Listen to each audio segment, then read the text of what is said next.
আসসালামু আলাইকুম। Part of speech অর্থাৎ বাক্যের অংশ।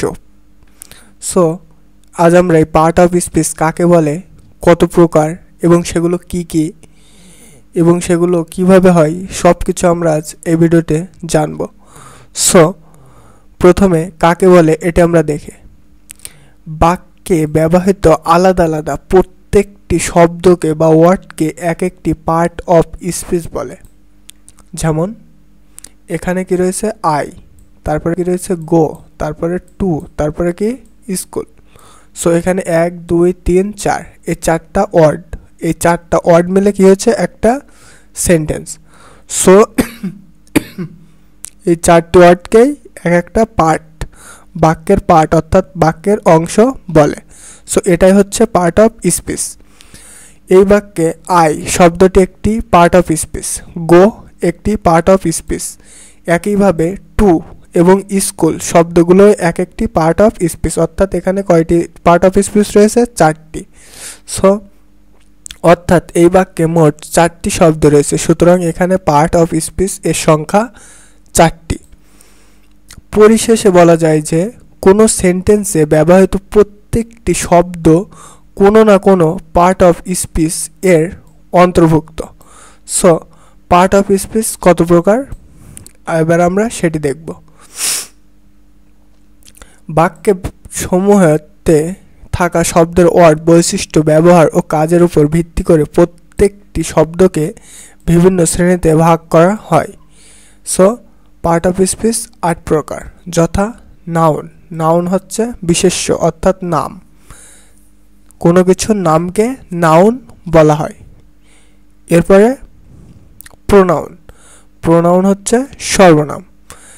সো যেরকম নাউন নাম হচ্ছে নদী, তারপরে খাট, টেবিল, বেঞ্চ, স্বাধীন, মাসুম, সাইমন, টিটুল, নাইম, এগুলো সব কি নাউন। এবারে প্রোনাউন। প্রোনাউন কি? যেমন কোন একটা মেয়ে, নাউনে কি আসছে? সুমায়া। সো এর প্রোনাউনে কি আসবে? শি। কিংবা নাউনে আসছে টিটুল, প্রোনাউনে কি আসবে? হি।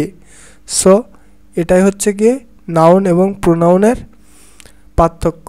অর্থাৎ নাউন বলতে নাম এবং প্রোনাউন হচ্ছে নাউনের পরিবর্তে যেটি ব্যবহৃত হয় সেটাই প্রোনাউন। এবার আমরা দেখব অ্যাডজেক্টিভ। অর্থাৎ নাউনের দোষ গুণ অবস্থা। যেমন সাবজেক্ট কি? সাইমন একটি ভালো ছেলে। সো এখানে ভালো কি? অ্যাডজেক্টিভ। সাইমন একটি খারাপ ছেলে, এখানে খারাপ কি? অ্যাডজেক্টিভ। সো নাউনের দোষ গুণ অবস্থা, এটিকেই কি বলা হয়? অ্যাডজেক্টিভ। এরপরে ভার্ব। ভার্ব মানে হচ্ছে ক্রিয়া। যেমন মিথিলা ভাত খায়। সো মিথিলা নাম এবং কি খায়? ভাত খায়। এখানে খাওয়াটা হচ্ছে কি? কাজ। সে খেলা করে। সো খেলা করে, খেলাটা হচ্ছে ভার্ব, অর্থাৎ ভার্ব হচ্ছে কাজ। এরপরে কি? অ্যাডভার্ব, ক্রিয়া বিশেষণ। অর্থাৎ ক্রিয়া বিশেষণ কীরকম? যেরকম সাইমন একটি ভালো ছেলে, এই ভালোটা হচ্ছে কি? অ্যাডজেক্টিভ। এবারে অ্যাডভার্ব কাকে বলে? সাইমন খুব ভালো ছেলে। সো এখানে খুব এসে ক্রিয়াকে আরও বিশেষণ করছে। সে দৌড়ায়, সে অনেক জোরে দৌড়ায়। সো অনেক জোরে এসে কি হচ্ছে? অ্যাডভার্বকে আরও বিশেষায়িত করছে, ভার্বকে আরও বিশেষায়িত হচ্ছে। সো এটাই হচ্ছে কি? ক্রিয়া বিশেষণ। এরপরে প্রিপোজিশন। আমরা জানি ইন, অ্যাট, এগুলো সব প্রিপোজিশন, এগুলোর ব্যবহার আমরা শিখব। তারপরে কি রয়েছে? কনজাংশন। সো কনজাংশন অর্থাৎ সংযোজক অব্যয়, যেমন অ্যান্ড। এরপরে কি রয়েছে? ইন্টারজেকশন, আবেগসূচক বাক্য, অব্যয়। সো এই হচ্ছে পার্ট অফ স্পিচের 8 প্রকারের নমুনা।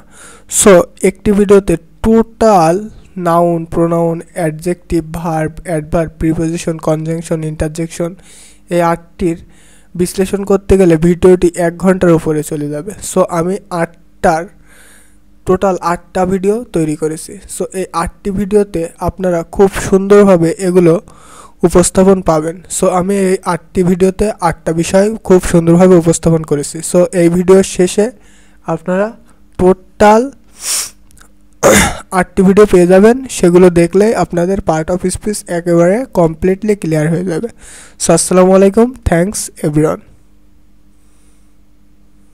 ভিডিওটি যদি উপকারে আসে অবশ্যই স্মার্ট বায়ান চ্যানেলটি সাবস্ক্রাইব করবেন।